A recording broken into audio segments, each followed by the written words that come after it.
Hello, I'm Larry Clark with another Meet the Composer session today. And we have today composer Peter Terry along with music educator Justin Kamp. And Justin's going to be asking questions of Peter today about his music, his inspiration, and things like that, and all the things that him and his students want to know. So Justin, take it away. Thanks for doing this for us. Appreciate it. Thanks for having me able to do this. The number one question that the fifth graders of Whitewater are dying to know are, what instrument or instruments do you play? That's such an interesting question. A trumpet was my main instrument growing up. And I actually got an undergrad degree in trumpet performance, University of Michigan. So I was pretty serious with it for a long time. I don't play that anymore. I also took up string instruments, guitars.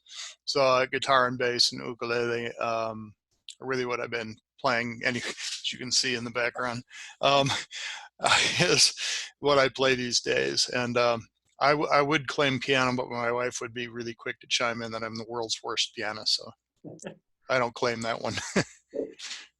And when did you start composing? I started composing when I was about 10. I think it came out of having a really bad memory. I'd kind of like try to remember a song to sing. I loved singing at the time, and I'd try to sing it and it would never come out right. But I basically wrote my first tune to impress a girl, so, you know. Were you inspired by somebody when you started becoming like commercially composing? Everybody. I mean, some great people out there writing, you know. So, I mean, earlier I was very hooked into the rock and roll thing with a lot of the alt bands, and you know, Frank Zappa I was a big fan of a lot of his instrumental music, Carlos Santana, all the typical pop stuff in the 60s and 70s. I got very turned on to Stravinsky at some point. And then in the band world, I think it's just about everything. I mean, I did all the Clifton Williams and all those people, and I could name 50 composers probably that I was impressed by and still am. So yeah, pretty much anything I listen to, I think, percolates through. So we already know that you played the trumpet.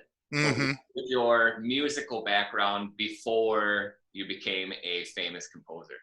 Famous composer.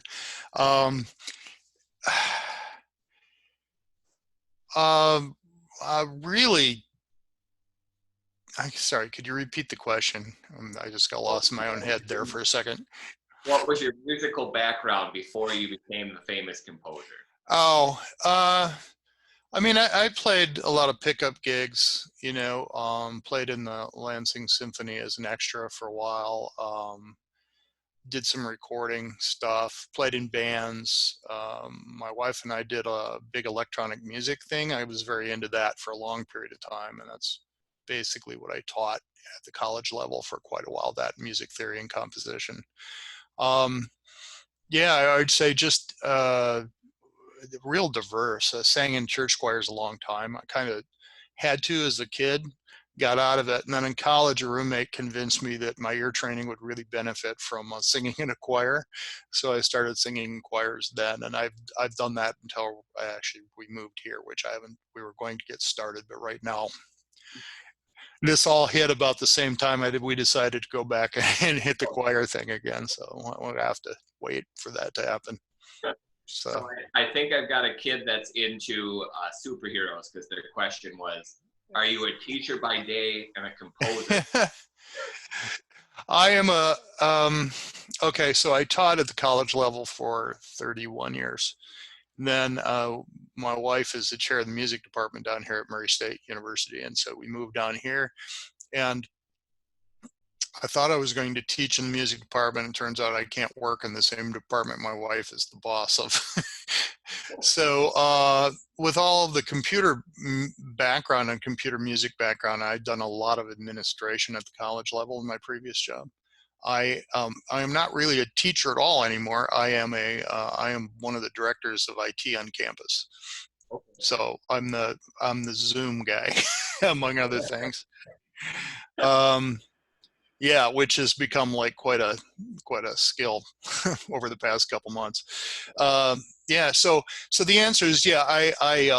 I taught forever. I taught at Interlochen Center for the Arts for 26 years. Hung that up about 2 summers back, and so I taught middle school and high school at that level, and I taught college during the year, and then I got into administration more. But I did a lot of teaching until I retired from that. Now I compose. I think the real question is, when do you compose? And I compose primarily weekends and after I'm done with work. I, like a lot of people, kind of come home and do it when a spirit moves me. And how long does it take to write a typical, we're grade 0.5 for 5th grade? How long would it take you to write something? Well, under a year. It's there's no norm, I would say. I've written some piece, Darkwing, since that's the piece that you're doing. Darkwing was really fast, for reasons I have no explanation for. It just kind of came to me what I wanted to do, and I decided how to go about it, and I knew the mood I was thinking of, and I had a very strong visual image, which is a typical thing for me. And it kind of wrote itself, and then I looked at it and said, that's too hard, and I rewrote it to make it less hard. And then I went through the percussion part, made it easier. So there are layers I go through. A lot of times I write what I want to hear, and then I go back and go, can anyone really play this? And take a look at things like, oh my goodness, the French horn is playing all the time. Those sorts of things. You just kind of tweak it a lot. Other pieces, I have a couple pieces coming out this year. Actually, I have one of my favorite pieces ever is this Christmas thing for grade 3.5 band.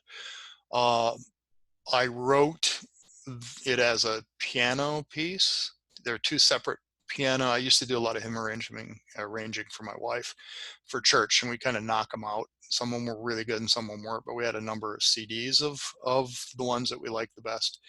And so this piece started as 3 separate piano arrangements of hymns, Aloha Rose and Silent Night, and then I killed off one of them that I had used in it, which is typical.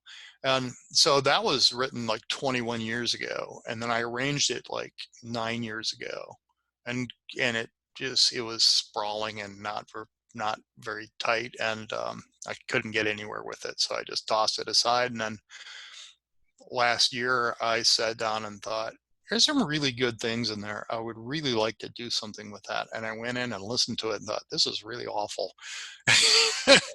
But I knew why it was at that point. Prior to that, I hadn't really thought about why it wasn't working. I went through and just totally rewrote, which meant rewriting the original too, because the original just didn't arrange well.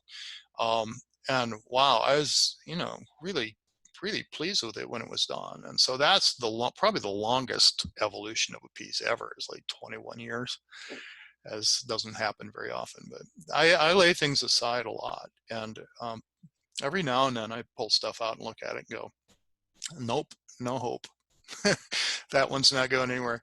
And other times I pull it out and go, okay, I think there's some kind of cool things in that. And so it just depends. I think everybody's got their own metabolism. I'm relatively quick compared to most people I know, but I can work on a piece for a couple of years if I need to. So it just depends. Going back to Darkwing, because that's what we were working on. Yeah. They were loving when it starts out, that perfect unison, and then the woodwinds and the brass split, and we were struggling big time with getting the not just playing because you heard somebody else playing. And then ask them, what do you think, hearing this, what it's about, hearing the music that we listened to, what would you think it was about? And they came nowhere close to what you had written inside the score, that it was inspired by birds. And then they thought that it was maybe killer blackbirds because it was so intense. So they were wondering why birds got that out. Oh, wow. I grew up in Michigan. Well, you've probably seen murmurations up there where you are, those huge flocks of birds, and they weave in and out of each other, and they're they're almost kind of mystical in their intensity. They look like, I mean, you can see the individual birds, but at the same time, you've got these birds that are covering a mile or two sometimes, and they're weaving in and out without, knocking each other out of the sky. And there's something about that is just so kind of mystical almost. I was really inspired. I hadn't thought about those in a long time. I'd seen some, but I saw on YouTube some people had posted some really spectacular videos of murmurations, and I just sat there and went, "Oh, that's so amazing!" So I was inspired by that. The visual thing is a really big deal with me. My father was a professional photographer. I did 3D animation for about 6-7 years. And really worked with that and wrote my own music for it, but I was really more into at that point the video end of it too. So I've always been really inspired. Whenever I get unsure of what I'm going to do, I go to art. I go check out art and think, what would that sound like if it were music? And so that's always been a real strong thing for me. It's just typical. Excellent. So you play the trumpet, obviously, or did. Yeah. You're in the string land. Do you have a favorite instrument that you like to write for that's maybe prominent in a piece? Well, I think there's a difference between liking certain instruments more than others and writing a lot for them in a piece. The piece has its own demands, in terms of contrast and color and everything else. I love double reeds. I may be the only trumpet major in the history of the world who took bassoon lessons as my secondary instrument. My trumpet teacher is about ready to kill me when he found out, because he didn't know. He was going, "What? You're supposed to take trombone or something in the brass family." And I said, "It doesn't say that in the handbook." And he pulled the handbook and he was so mad. And he was looking through it and he goes, "Well, you're right. It doesn't say that. It just says secondary instrument." So I studied with Jim Keane, who is actually a Nashville session player. Played with Aretha Franklin, but he was teaching bassoon, getting his doctorate at the University of Michigan. I'd like to say that I really learned how to play bassoon, but mainly we hung out and talked about Aretha Franklin and studio sessions and Muscle Shoals, and then places he played most of my lesson. He was a character. He was really fun. But yeah, I have a thing for double reeds. It's hard to feature them, but I love the sound of an oboe. I love what it does for a group. I love the doublings you get with it. It just makes things so fat or sweet or whatever, So yeah, I love writing for woodwinds in general. As a brass player, I'm well aware of the dangers, the tightrope that you play sometimes, but I also really like writing something for the low brass that's actually more than come to Jesus and whole notes. It's like, can we please write something that a trombonist would want to actually play? And so I'm very partial to trying to write good tuba and euphonium and low brass parts in particular. But yeah, I do really like writing for woodwinds because there's just so much color and expressiveness there. Excellent. I love that. I'm a bassoon player. Ah, cool. So forgive me about the bassoon. I love the bassoon, and I thought it would be really cool to learn. And then, that right hand down there on the lower end of things is just all those roller things. I was going, oh my goodness. Yep. I've been learning to play the accordion off of school, and I sent a video of it to my bassoon professor, and I said, if it was only all thumbs, I'd be much better. That's a cool insight. It's interesting. I'm kind of digressing here, but Pauline Oliveras, who is early electronic music pioneer and a really underrated composer, did a lot with the accordion. And until then, I had never heard anyone play it seriously like an instrument. But she did these I say now, you'd almost said they were she's one of the people who inspired all the minimalists. A lot of them knew her and worked with her before they became who they were. And she played these gorgeous pieces that were these long sustained things with color that she would sing. It was almost chanting. It was very interesting stuff. And I just went, cool. That is such a cool instrument if it's handled right. So, yeah. It's fun. It's a big challenge. I did not expect it to be that difficult. Yeah. Well, I think anything you start that's new is difficult, Yeah. So. How do you come up with the titles for your compositions? We had a teacher. I emailed all the music teachers in Whitewater and said, what questions would you want to ask? And we had one person replied. They had Mike Leckrone from UW-Madison come, and they were playing one of his pieces, and a student asked, why did you name it this? And he said, I start with the first word in the alphabet in the dictionary because band directors aren't going to make it down to Z.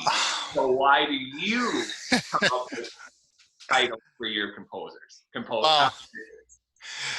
Larry, if you're listening out there, well, there is a marketing thing involved, lower numbers. I think it's less important than it used to be because I just think it is. But yeah, I mean, I've gone through that lower numbers, lower letters, so that that's closer in the order, and then realize after a while you just gotta name it what it works.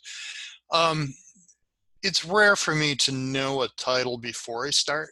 Darkwing's a good example, one I actually did know early on. But that's rare. Usually I'm writing, trying to capture a certain mood, and I get done with it and go, what is this remind me of? And frankly, the women in the family help me out a lot. So I have a younger daughter in particular who comes up with titles, and I go, what does this sound like to you? And my wife is responsible for the names of some of my best pieces.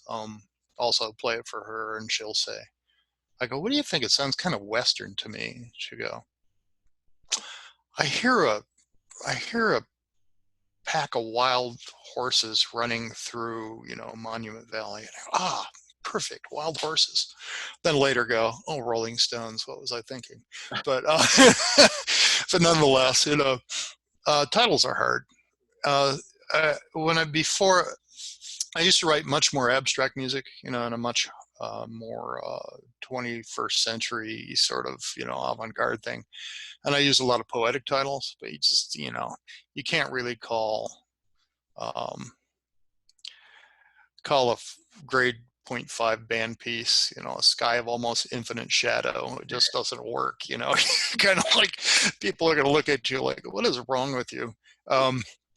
So I don't do that anymore. Yeah, titles are hard.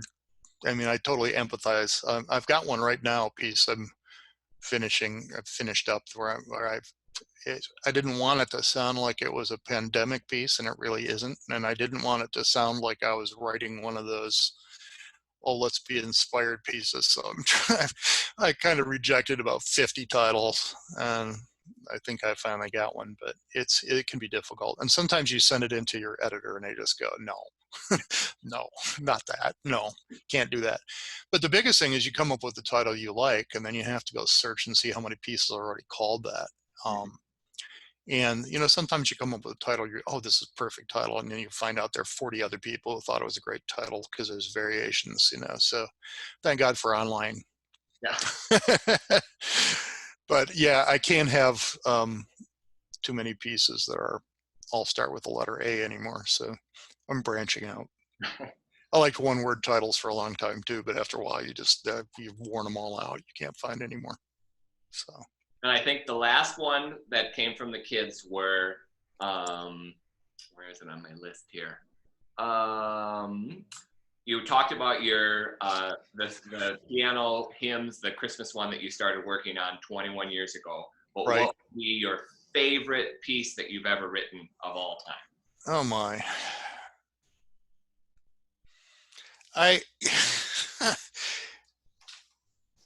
Well, Darkwing's up there, to be honest. I mean, it's really hard for me to say one piece because I write across the spectrum. I write for strings and,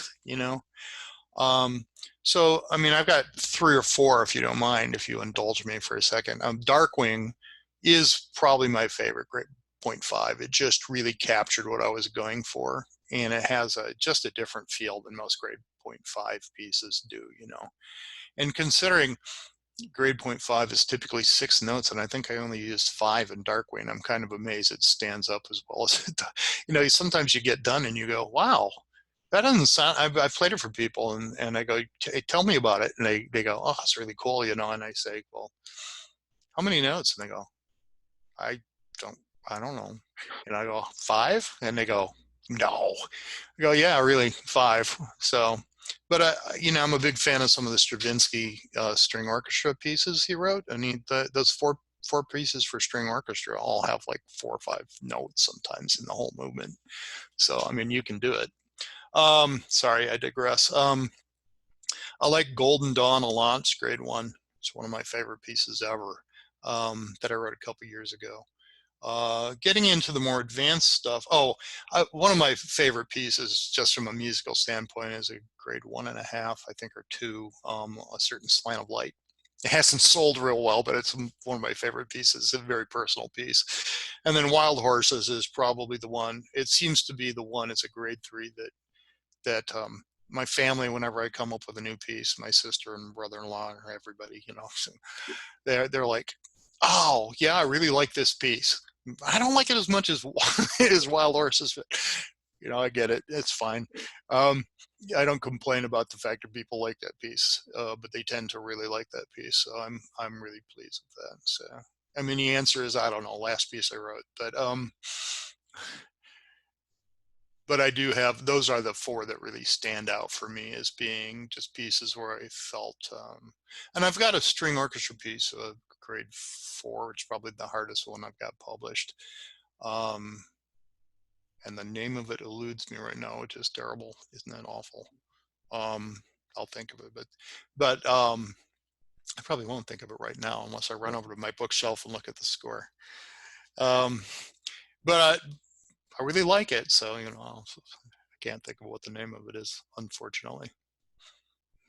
It's what were the all the classics where it was a song without words, a song without a title. A song with it, yeah, the band with no name. I think that's Jefferson Airplane actually. Had a tune called that. Yeah, so I don't know. I like them all basically, or I wouldn't stick them out there in the world. But you know, you do. There's some that resonate more than others, and you find they resonate with people, and that's a really cool thing, actually. We're hoping that next year, if all this is over and we can have concerts and everything again, that we're going to be able to do Darkwing again, and then add Golden Dawn. Oh, cool. That would be really great. If you're interested, I mean, we probably should talk about this later, but I'm writing a little grade 0.5 March, or attempting to right now, and I would be more than happy to send it to you if you're interested in doing it sometime. It doesn't have to be next year, but you might. I just thought, I'm writing this piece, maybe you'd be interested in it. So yeah, that'd be great. We got a whole new batch of kids. We haven't done our recruitment yet, which is that's going to be doing that right now. So now it's going to be a challenge in the fall, but yeah. Oh, that's got to be pretty tough with everything that's happening at the end of the year here. It's just tricky, you know, for everybody. Missing recruiting, missing orientations, all sorts of things going on. It's hard. Yes, very much so. And I'm going to be recording today the acapella of Darkwing. Oh, cool. With some household items as my percussion. Oh, there. I have done that a lot. I've done that a lot in non-music courses. When you're teaching an arts, I used to teach an arts class for general education. And we invent our own notational system, and we write a percussion pieces using whatever we could find in the classroom. People were really creative, you know, and it was fun. You know, you go, okay, so how are we going to notate that sound? They clap something and go, well, I'm not going to teach you, or sometimes you go, I'll teach you rhythm, you know, but rhythm we could get away with. But sometimes you just kind of go, what about this? And they'd say, I want it to sound like leaves falling out of a tree, you know, and you go, okay, so how do you notate that? You know, so we'd come up with a way to notate that and improvise it in. It was a lot of fun. And you'd end up laughing a lot in the course of doing it. But they were always kind of amazed that you could actually do something without actually knowing notation or anything. So it's always fun. So, Peter, I think the piece you're thinking about is Blindsided. Thank you. Wow. You draw this blank sometimes. It's like, I oh know, my God. I know, but I wanted to get it out there because that is a Yeah. that is a really nice piece. I really like Blindsided is, and that the pieces people who've done it send me the videos and stuff. I mean, it's like people, the groups tend to really like that. I've got a bunch of string orchestra like honors groups Yeah. that have done that piece and just kick the hide off of it. I mean, I really play it well. And you go, how old are these kids? This is a middle school orchestra playing this piece. It's a grade 4, and they just knock the socks off of it. It's great. So a lot of fun. No, I definitely want to make sure we got that one out there. Well, thanks you both for taking the time to do this. Justin, any other questions you have for Peter before we wrap it up? I don't think so. Excited for next year, though. Thanks for saying the expiration date. Well, and then maybe let me explain that to the people listening. Justin was part of a drawing we had at Midwest. Is that right? Yep. Where you could win a day with your favorite composer, and so Justin's won the drawing, and Peter's going to go up to Justin's school in Wisconsin as soon as we're allowed to do that. Yeah, as soon as we can. So we hope to do more things like that where we have some ways to get composers in front of people, because that's been a big goal of ours, is to try to really make it important. The composers, in our opinion, are the important part of what we do. It's where it all starts. So we appreciate that. And Justin, congratulations on winning that. And there'll be more information for everybody to see on future things like that later. And again, Justin and Peter, thank you so much for taking the time. We appreciate it. And I hope everybody gets something out of this video today about composer Peter Terry. Thanks for having me. All right, you're welcome. Take care, everybody. Be safe. See you, Justin. See ya. Bye.